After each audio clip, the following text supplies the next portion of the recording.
Hi, everybody. My name is Tony Ann Marcolini. Welcome to the podcast. It may interest you to know.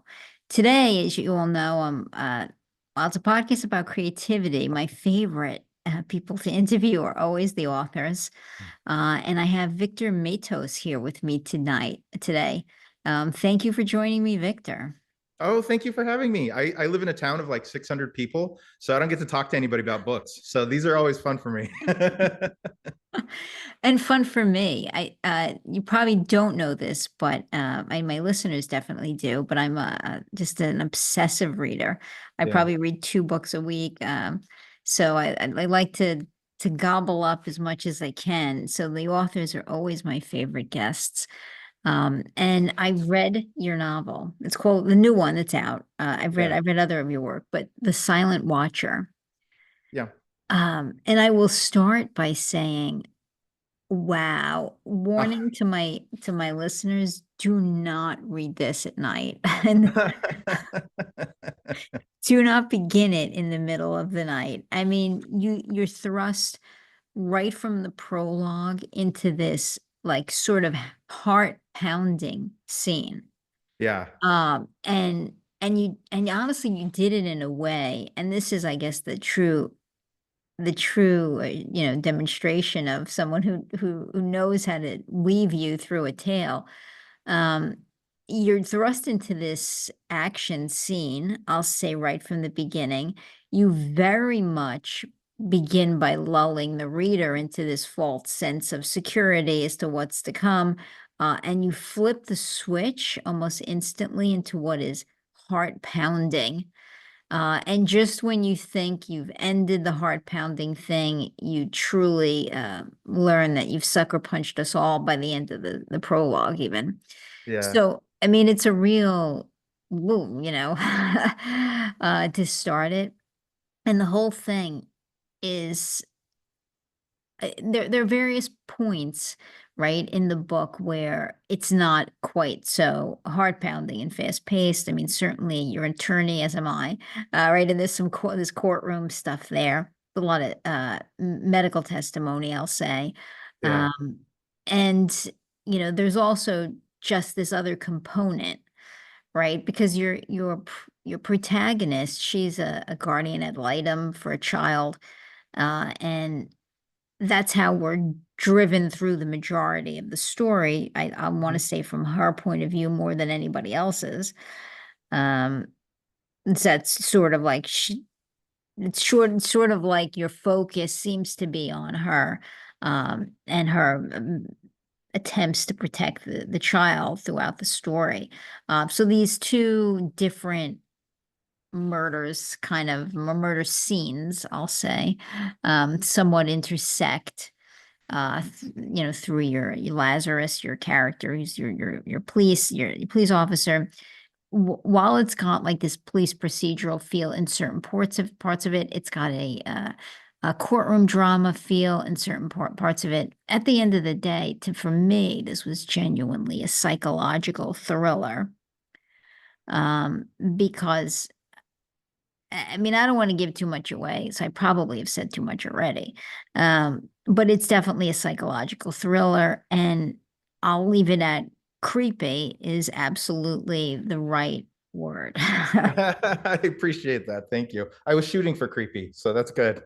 Yeah, yeah, you got there. You got a touchdown then, my Good. friend. Most of what's in there is actually true. Um, Tell so me. the stalker, we can talk about him. That's what it is. Stalking is probably, when I was a defense attorney, I mean, I defended serial killers and mobsters and cartels. Nobody scared me like the stalkers. In fact, I passed a rule against everybody else's wishes at my law firm that we are not allowed to take stalker cases no matter how much they're wanting to pay, because they are the most terrifying type of clients I ever had. And so I've been kind of obsessed with stalkers since I've been writing full time. And I stumbled across this new type of stalker. There's always 6 types of psychological stalkers, and they're adding a 7th one called a frogger. And a frogger is a type of stalker to where they don't feel that watching from afar is enough.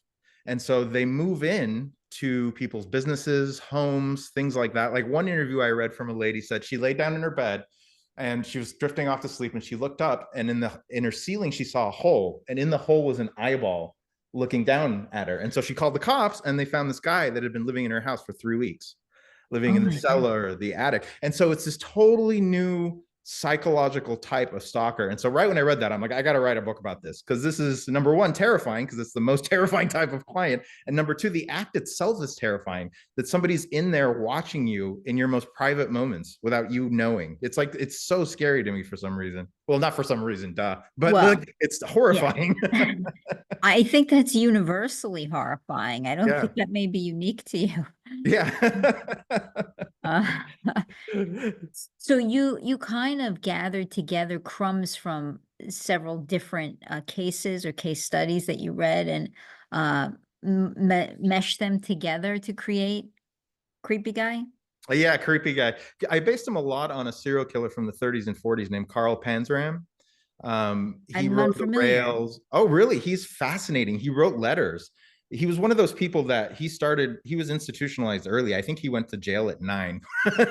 And so he's one of those people, and when you meet him, you know them. They've spent more of their lives behind bars than they have outside. So they develop a certain type of perception in the world that's very unique. And so he wrote these letters. He was a vicious killer. I mean, he would break into people's houses and murder them for fun and not even end up taking anything. I mean, just vicious, vicious killer. But he wrote this thing talking about these letters, and I read them, and he was in one talking about how the guards treated him. And he went through, he's like, this is what I think this did. And it's almost like he's describing the trauma that went into him and explaining how it comes out the other end. And so he's very smart. He was never given a chance to develop that. But if you read his letters, he talks about how the system made him what he is. And so I've always been fascinated with him and wanted to incorporate him in a book. And I thought this was a perfect place to do it. Wow, I had no idea that this was kind of tethered to some real life stuff as Oh, much as all my books are. I'm actually not that creative, Tony. So I got to steal stuff from real life. so I'm looking through the newspapers every Yeah, day. yeah, exactly. I like reading a lot of cases, court cases. I don't know if you do any criminal work, but they are a treasure trove of stuff. If you just flip through cases, especially the Ninth Circuit, they're the craziest. So they're fun to flip through. There you go. No, actually, I was always civil. Yeah, yeah. But yeah, that now you actually represented you were a criminal defense lawyer in your practice. Yeah, I was a prosecutor first, and Oh, then okay. I switched. I was a prosecutor for a couple of years, and then I switched to defense. I did that for about a decade, and then I just retired and write full time now. It's really hard. I've always been one of those people that thinks that if you want to be good at something, you have to be obsessed with it. You have to eat it, sleep it, drink it. And it got to the point where I had to choose between law and writing. And I've always been a writer. The law for me was just a way to pay bills and not starve until my writing took off. So I made that choice and I retired. I still have my license and all that.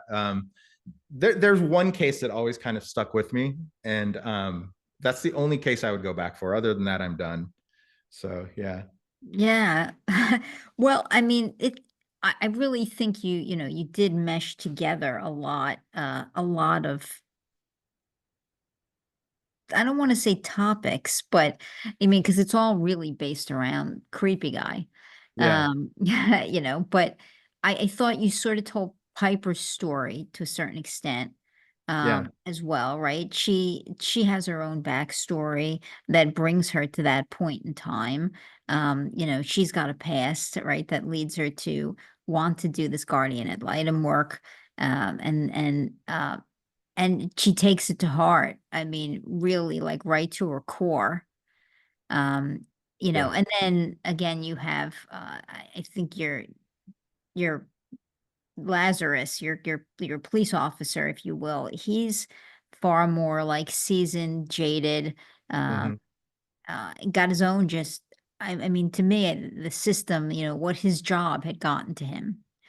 That was my view of, him and his approach. Like his job had just had kind of beaten him down, Absolutely. yeah, Yeah, yeah. yeah. And I mean, My first trial I ever had, Tony, I was in the bathroom during the break, and it was a really famous defense attorney, really good defense attorney, and we were in the bathroom, and he turns to me, he's like, "How long have you been a prosecutor?" I'm like, "Oh, 2 weeks." He's like, "Don't stay more than 2 years." He's like, whatever job you do first in the criminal world, it's going to shade your perspective of everything after.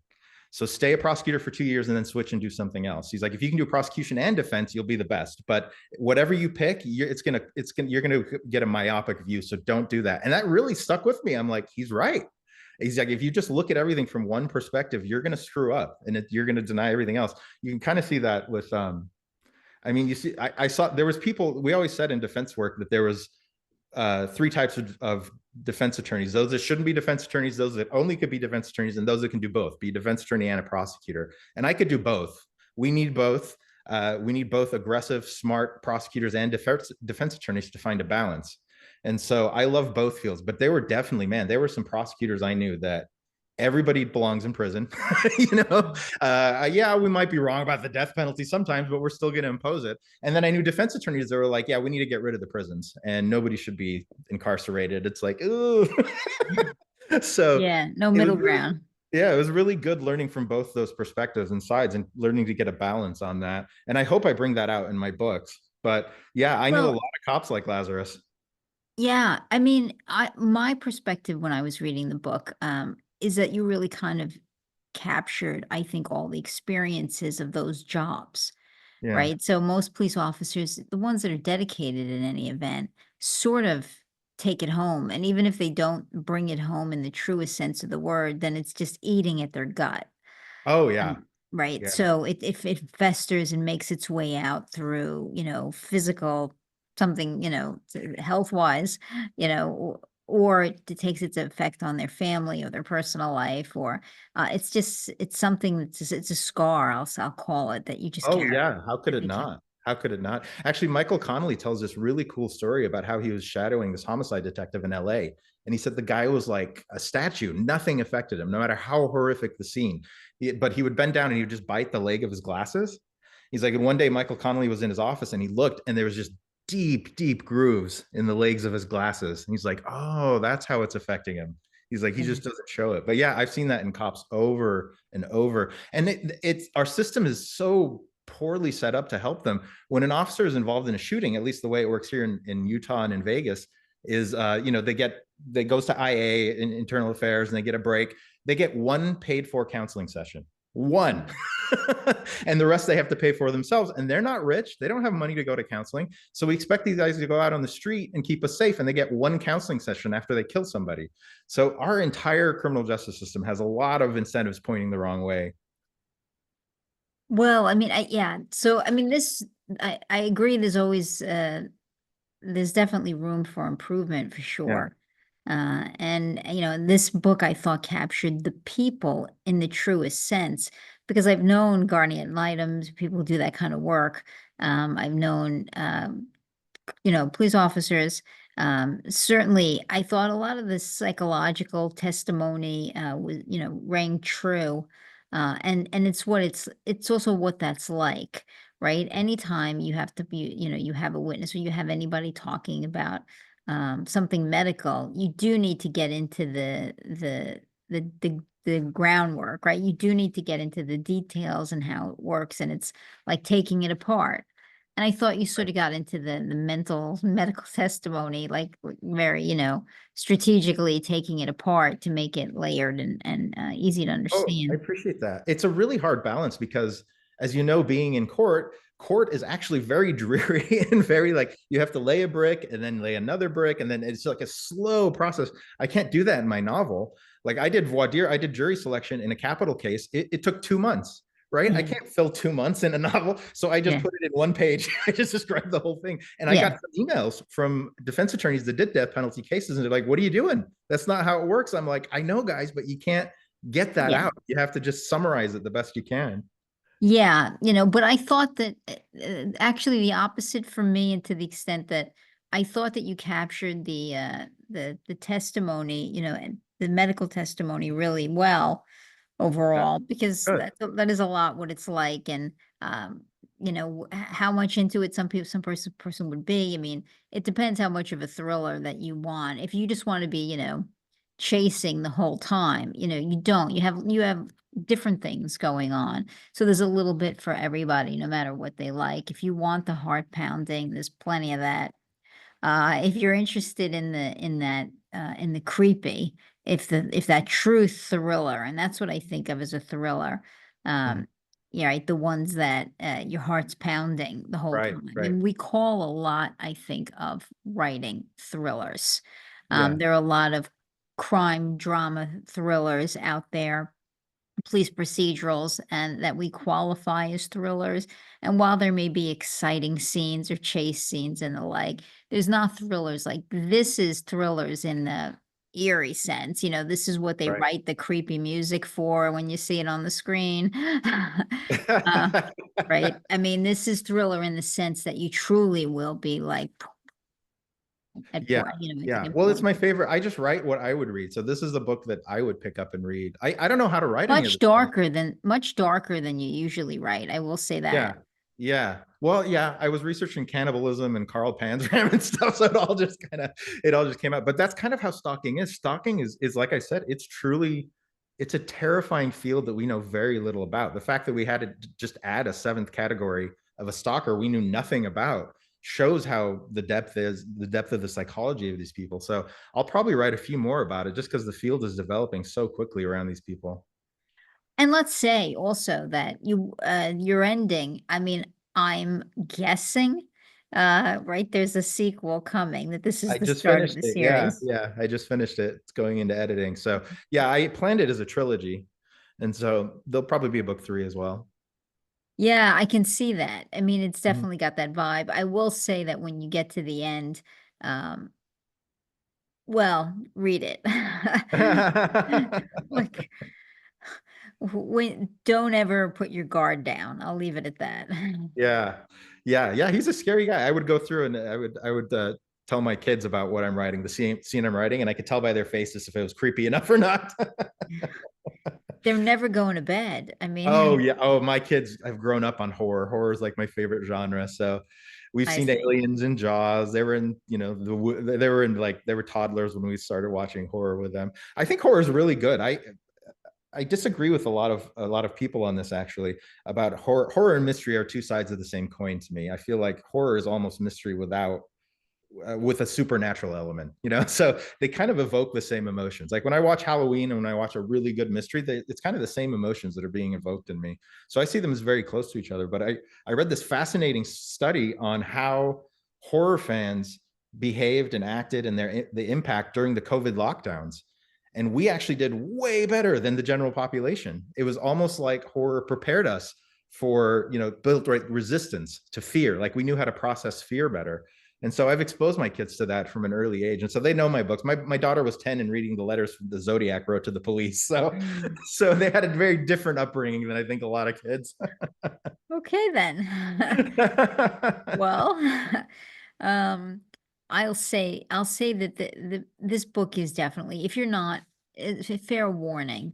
I mean, if horror isn't your thing, then this book wouldn't be your thing either. In fairness, I mean, there is a little bit of that there. I mean, while it's certainly not the heart of the book, it's nonetheless there. It's a creepy book.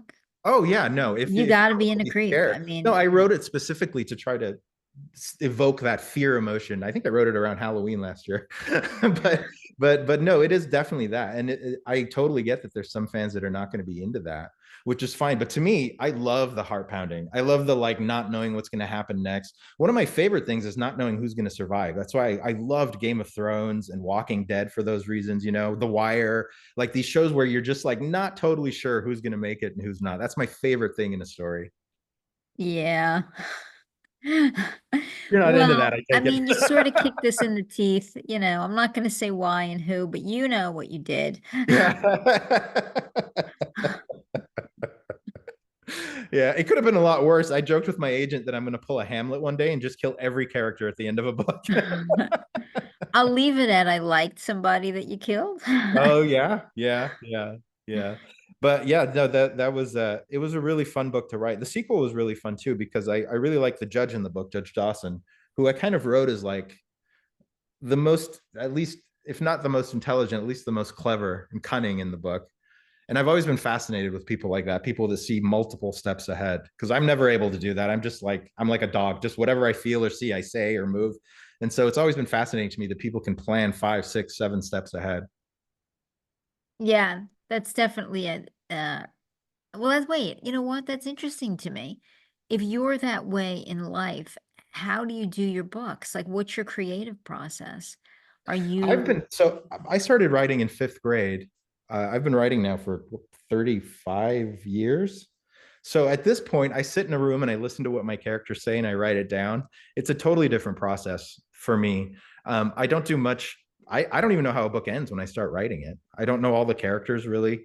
I have to come up with just enough to give it to my publisher to say this is what I want to write. But other than that, no, I'm total seat of your pants writing. I feel I get bored really easy. So if I know what's going to happen to every character, and all that, I'll get bored and I'll stop writing it. So I know myself well enough to know that it has to be exciting for me. I have to not know what's going to happen. And so my process is just I'm just going to put it out there and do what I do. And if people love it, great. If they don't, there's always a next book. So I just keep putting them. That's why I think I've written over 100 novels. A lot of them self-published, some of them through publishers, but yeah, something like that. Just because I just keep writing. That's just my whole goal. My whole effort has been towards pushing more and more and writing and kind of the creative process. That doesn't make sense, Tony. So feel free to edit that out. but, no, no, but no, it makes sense. I mean, I have authors tell me different things. I've had authors say, I need an outline. I need to know everything ahead of time. I yeah, have everything mapped out and I write then according to it. I've had authors tell me, I can't. Like I've got to sit at behind the computer and the characters they tell me, right? yeah, They tell me what's happening. And that's what comes out. Like, and that's the only way I can write, as you say, flying by the seat of my pants. yeah. Um, Well, for me, it's just a matter of it has to be fun for me. If it's not fun, why would I do it? I'd go find something else to do. So it has to be fun. And the funnest thing is to just that first blank page on that first day I start a new book where I have no idea what's going to happen. It's like the funnest part of my year. Matthew Dix told a great story on the podcast once, and he was writing the book, one of these earlier novels, and he's behind the computer, he's writing. He says his wife called, and he picks up the phone, and he's just like, "Wait," the characters, she's like, "He's going up the stairs," and she says, "What happened? Is he gonna die?" And he goes, "I don't know. I gotta go back and see." Yeah. Like, he Right. literally like, that's to the extent that Yeah. that's Yeah. how he wrote. So, I mean, I'm always fascinated by that, how people Yeah. create. Some people Norman create. Mailer called it the spooky art. He said spooky because we don't know where the words come from. So I kind of tend to agree. There's a big blank space in our unconscious where the words come from. And it's always fascinating. There's scenes I've gone back. There was a scene in a book called The Hallows I wrote where the character fights with his father. And when I got the Audible book, I just wanted to listen to the character's voice. And I'm listening to that scene and I realized it is almost word for word a conversation me and my father had, a fighting match. And it was so weird to see that a year later. Like I wrote it, I edited it, I did all that stuff and I didn't see it. It just wasn't there. I was just completely blind to it until much later. So the spooky art really is an apt term, I think, for writing. Cool. Well, I mean, I have to ask too what it was like. I mean, because you've gotten some accolades, right? You got I think the Harper Lee Prize for legal fiction, right? For the Yeah. Hallows. Yeah, that was cool. And Edgar Award, not at least a nomination, I think, for the Yeah. Gambler's Jury, Hmm. or a Gambler's Jury. I think I got that title right. Yeah. Yeah. I don't remember either, so don't worry. I think it's a gambler's jury. Yeah. So, what's it like when you get those kind of literary accolades? How does Um, it feel for you? It feels weird. I think everybody has a little bit of imposter syndrome, right? So when you get it, it's like, oh, you guys, you just didn't read it deep enough, or something like that's my initial instinct from that. I mean, it's cool, but I don't do this for that. My favorite authors never won anything. My favorite writer of all time is Charles Bukowski. Nobody would ever give him an award for anything. So my favorite authors, never really won awards. So I never really thought of it that way. The person I thought of when I write a book, I got asked this at a panel, is like, do you think about the reader when you're writing? And every author said no. And I was the only one that said yes, because I remember in high school, I was one of those kids that had to get, reduced lunch or free lunch.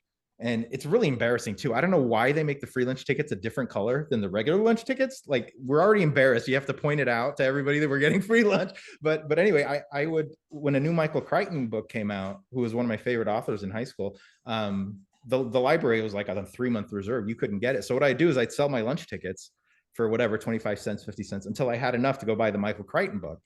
So Mm. I think about that whenever I sit down to write a new novel. There's a kid out there maybe skipping lunch to buy my book. I have an obligation to that kid. And so I And to really, make sure he doesn't sleep for weeks. yeah. That's fun sometimes. It's like a roller coaster. So I Yeah. always try to think of the reader. It's a symbiotic relationship between me and the reader. And so I got to have fun what I do. And if I feel like if I have fun, they're going to have fun too. Well, yeah. I mean, this is fun. Maybe if you let me couch it this way. All right. It's definitely a fun read to the extent of these are very well built characters. They feel very real, right? They Mhm. don't feel like made up, or sometimes you get a book when the character seems incredibly fictionalized. Yeah. These felt like people you could know, Yeah. and I probably knew similar people, like, in my time when I was practicing full time. Yeah. And so I felt the realness of it. I think the story is just you can't look away. It's a non-blink read. Oh, I appreciate that. Thank That's you. what I like to That's say. exactly Like, what I you're was shooting reading it for. and you're going and your eyes are just popped open, right? And you don't even wanna blink because 'cause you're just afraid of what might happen. Uh, but, like, again, on the flip side, creepy. Yeah. So, if creepy's not your thing, be buyer beware, but definitely worth worth if you can get past that, there's so much else going on here. Oh, I appreciate that. Yeah. I don't think I could write a stalker without it being creepy, just because. Yeah, you go beyond that, Oh though. man. Yeah. Yeah, I mean, in fairness, right? I mean, Oh, it's it's true. not just this isn't just a guy with, like, posters on his wall taking pictures of what I'm saying? Like, this is not just Nope. No, he is. And that was what was so scary about it to me is I would start noticing when because I defended stalkers the first few years we had our law firm open. I had to take whatever came through the door. And I mean, I would just start slowly seeing their grip on reality slipping and their intention going from the victim in the case to me. I'd start getting texts at 2 in the morning, 3 in the morning, 4 in the morning. It was terrifying. And so it's just like, I think it's like the darkest crime to have this weird affiliation with just somebody else. That's kind of what Halloween is based on too. Michael Myers is actually a stalker, obsessed with Laurie Strode. So it's a fascinating field, but you are 100% right. It is totally dark and creepy. yeah, it's if you're a fan of his work, it's definitely darker than what he's done in the past. Hmm. And, but like, again, if you're, uh, if you can get past some of that, it's a very well told story with very believable characters. If you like a roller coaster ride and, you want to hold your breath and, and read an entire thing like that, yeah, it's worth the read. I appreciate that. Those are my favorite books. Those are my favorite type of books. So So tell everybody, where can they get your book, and where, more than importantly, where can they get more information about you? my website, victormethos.com. You can shoot me an email. I respond to all my emails if anybody has any questions or wants to talk or anything. Sometimes I get some really cool ones from like vets and cops and stuff like that.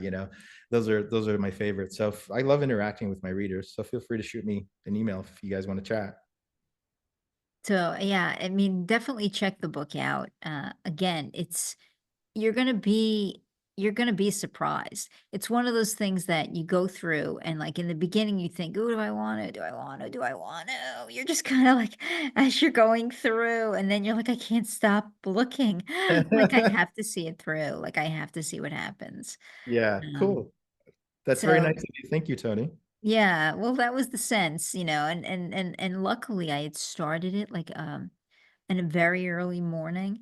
Um, so I knew going into it, like, and when I got to the point where it's like, oh, I want to finish this tonight, and I almost paused for a second. It's like, do I want to finish this tonight?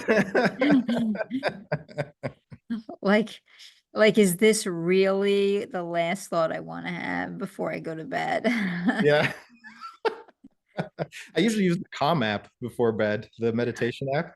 It's a game Yeah, changer. so like I opted like, you know what? Maybe like I was forewarned, as I started going through it. I definitely, as I was turning the pages, I knew where we were going Yeah. at some point, and I was like, this is gonna get worse before it gets better. Uh, so I kind of behaved, accordingly and stuck to the day. So that's my best advice for anybody. Definitely worth the read. It's definitely heart pounding. Especially if you dig that, you are not going to be disappointed. Um, but do yourself a favor and read it not when you're about to go to bed. That's just my 2 cents.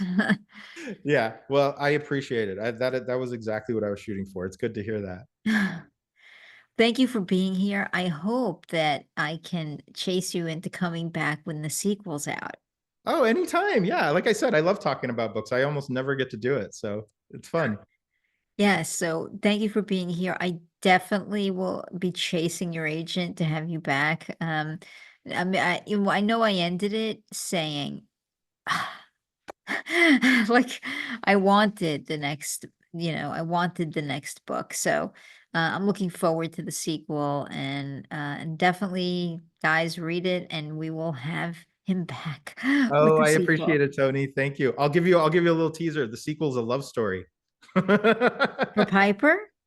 No, I'm not telling. No, you see, he does that to us. You see what he does? It's just marketing. I started a law firm from scratch and had to pay the bills. You got to learn how to market. Well, in fairness, like I'll leave it that I'm hoping eventually something happens for Piper. I liked her a lot. Good. I'm glad. I liked her too. I thought you did a really good job with her. And again, like she's got her own backstory, which isn't common. This one last thing I will say. I read a lot, and I read a lot of the mystery genre. I always say my favorite is sort of when you can get mystery to intersect with literary fiction. Because Mm. at my heart, I'm kind of a literary fiction junkie. Give me the multi-generational, messy stories. That's usually my jam. That's where I'm most comfortable, but I read everything except for science fiction. Um, and I'm not even sure this is not a knock on science fiction. I've just never been able to seriously enjoy it, so I just don't do it. Yeah. Um, Yeah. but there's I definitely started in science fiction. I started writing short stories in sci-fi for sci-fi magazines like Asimov's, and so I started in that field. It's it's amazing if you really get into it, Tony. I bet you would let. Can I send you a book? I'll send you my favorite sci-fi absolutely. book. Okay, I'm sending you my favorite sci-fi book. Okay, I will read this. This is my promise. I will read it with an open mind. Okay, good. And then when you come back for after the sequel on your book, I'll let you know if you've Okay. converted me or not.